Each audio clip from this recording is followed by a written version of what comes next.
भारत और इंग्लैंड के बीच Lord's test एक बार फिर उस तकलीफदेह कहानी को दोहराता दिखा, जो भारतीय क्रिकेट फैंस ने समय समय पर झेली है। एक आसान लक्ष्य, कुछ उम्मीदें, लेकिन अंत में सिर्फ मायूसी।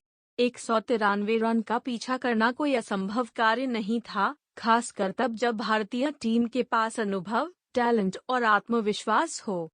लेकिन नतीजा, एक और करारी हार, एक और क्या होता अगर का सिलसिला। लॉर्ड्स के ऐतिहासिक मैदान पर इंग्लैंड ने 22 रनों से जीत हासिल की और भारत 1-2 से पीछे हो गया। ये सिर्फ एक टेस्ट नहीं हारा भारत, ये एक मानसिक लड़ाई भी हार गया एक बार फिर।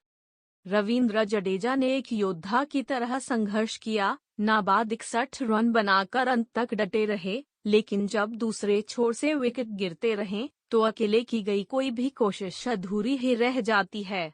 मोहम्मद सिराज और जसप्रीत बुमराह ने भी डटकर साथ देने की कोशिश की, लेकिन ये प्रयास तब तक ज्यादा मायने नहीं रखते जब तक बाकी टीम कुछ ठोस न कर सके। असल दर्द इस बात का है कि ये पराजय अचानक नहीं आई। 2015 गाले, 2018 एजबेस्टन, 2024 वानखेड़े और अब 2025 लॉर्ड्स। हर बार जब जीत एक कदम दूर रही, टीम इंडिया पीछे हट गई, जैसे हार को स्वीकार कर लेना ही उनकी आदत बन चुकी हो।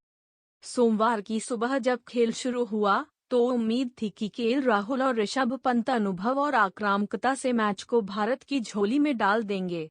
लेकिन जोफ्रा आर्चर की गेंद ने पंत की स्टंप्स बिखेर दी और ये संकेत दे दिया कि आज का दिन भारत का नहीं होने वाला। इसके बाद स्टोक्स ने राहुल को एलबीडब्ल्यू कर दिया, एक विकेट नहीं, बल्कि टीम की रीढ़ तोड़ दी गई। फिर वॉशिंगटन सुंदर बिना खाता खोले पवेलियन लौटे और एक बार फिर मिडिल ऑर्डर ने भरोसे को तोड़ा। भारत की बल्लेबाजी में जो नमी दिखती है, वह किसी तकनीक की कमी का नहीं, मानसिक दृढ़ता की कमी का संकेत है। इतने महत्वपूर्ण मौके पर संयम, योजना और धैर्य गायब हो जाना क्या बताता है कि टीम मैच नहीं, पल खेलती है। और जब पल उनके खिलाफ जाता है, तो कोई वापसी का रास्ता नहीं होता। हालांकि बुमराह और जडेजा की 132 गेंदों की साझेदारी ने एक बार फिर दर्शकों को उम्मीद दी। कुछ देर को लगा कि शायद, बस शायद, भारत ये करिश्मा कर दे। लेकिन तभी स्टोक्स ने बुमराह को आउट कर उस उम्मीद की नब्ज दबा दी। सिराज आए, लड़े, लेकिन आखिरी विकेट भी जल्द ही गिर गया। ये हार सिर्फ एक मैच की नहीं है, ये उस सोच की हार है जो बार बार दोहराई जाती है, फिर भी उसे बदला नहीं जाता।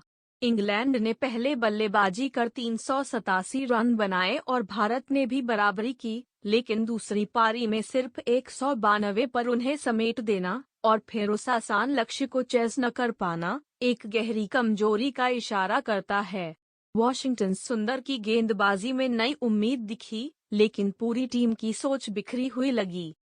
शुभमन गिल का जाक क्रॉली से भिड़ना, टेम्पर का उबलना, मैदान पर तनाव का बढ़ना, सारा कुछ नाटक तो जरूर बना, लेकिन उसमें कोई असल गहराई नहीं थी। मैदान पर आक्रामकता तब तक प्रभावशाली नहीं होती जब तक वो नतीजों में न दिखे। ये टेस्ट भारत के लिए एक चेतावनी है, एक सबक नहीं तो कम से कम एक आईना जरूर, जिसमें वह अपने रणनीति, मानसिकता और इच्छा शक्ति को देख सकता है। अब मैनचेस्टर टेस्ट की बात हो रही है और उम्मीदें फिर से जुड़ रही हैं। लेकिन सवाल ये है कि क्या ये टीम सच में वापसी करना चाहती है या फिर एक और हार को सीख का नाम देकर अगले मौके का इंतजार करेगी? क्योंकि क्रिकेट सिर्फ स्कोरकार्ड नहीं होता, वो इरादे की परीक्षा भी होता है। और फिलहाल भारत उस इरादे में फेल होता दिख रहा है।